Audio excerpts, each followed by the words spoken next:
But first, a major court hearing happening as we speak. The Maryland man who was mistakenly deported to El Salvador. The Trump administration says courts can't compel the return of Kilmar Abrego Garcia to the United States because El Salvador is a sovereign government. So this comes after the Supreme Court ruled the Trump administration must facilitate his return. So here is his wife speaking just moments ago.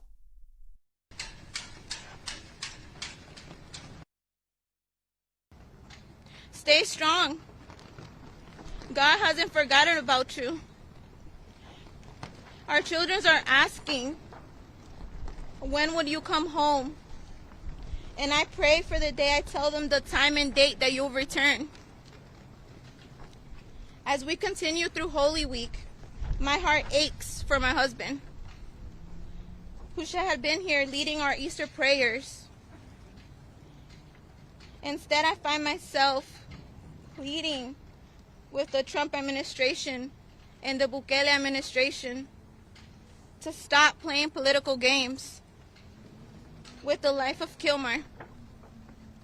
Our family is torn apart during this scary time, and our children miss their dad so much.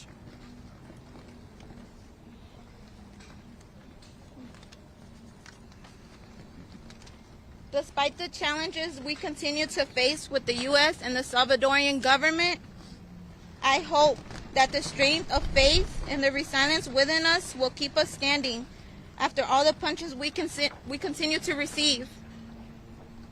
Our ability to fight back against these governments are testimonies to the spirit of fight and restraint that God has given us.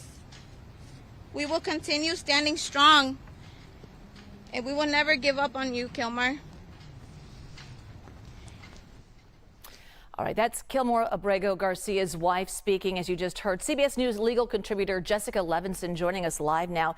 Jessica, what can we expect from today's hearing happening right now? Well, the hearing is really about this question of compliance. What we have, of course, is we know that this case went all the way up to the Supreme Court.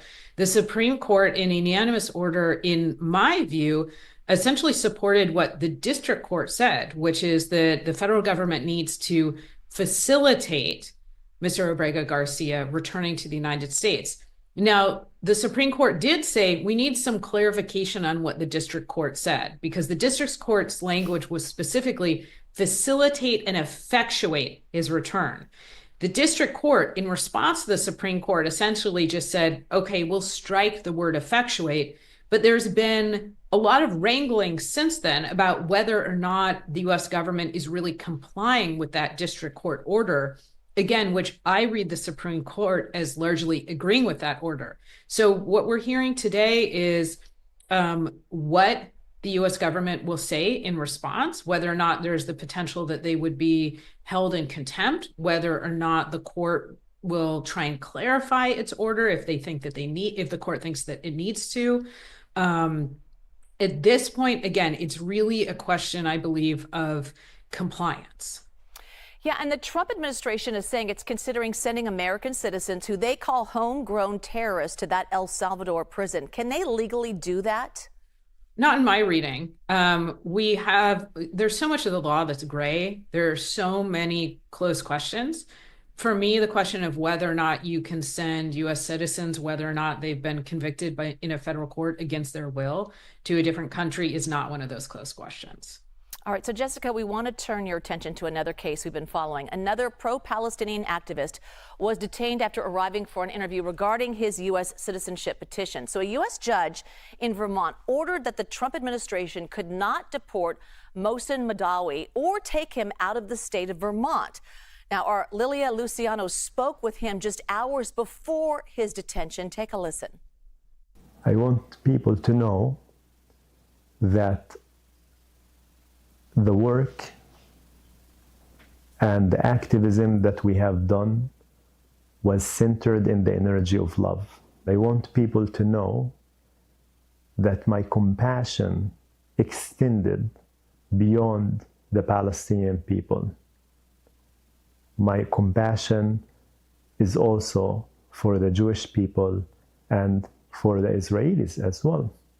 The accusation that the Palestinian cause and the pro-Palestine movement at Colombia was anti-Semitic is a false accusation. Okay, so Jessica, the question I guess I'm asking you is, what is the legal argument to remove him from the country, and how are his lawyers responding? So the legal argument, again, is that the executive has the power to remove him, again, not a U.S. citizen. In part, I think the allegations will be based on the idea that there's a national security concern here. And certainly we've talked about a variety of different immigration statutes that really do provide a broad grant of authority to the executive branch. His response will be very similar to the one that we saw in the Khalil case, which is maybe there is this broad grant of authority for the executive branch, but you can't use it this way. And specifically, this way means targeting me based on my speech. So he's filed a habeas petition, essentially arguing that his constitutional rights are being violated, that again, he's being targeted based on the content of his speech, based on who he is, that there are due process concerns, I understand. And so again, for people listening and following these cases, it really should sound very similar to the Khalil case, where we have the executive saying, I have this power to remove you. And then we have Mr. Khalil saying, not like this. It violates my constitutional rights. All right, Jessica Levinson, CBS News legal contributor, thank you.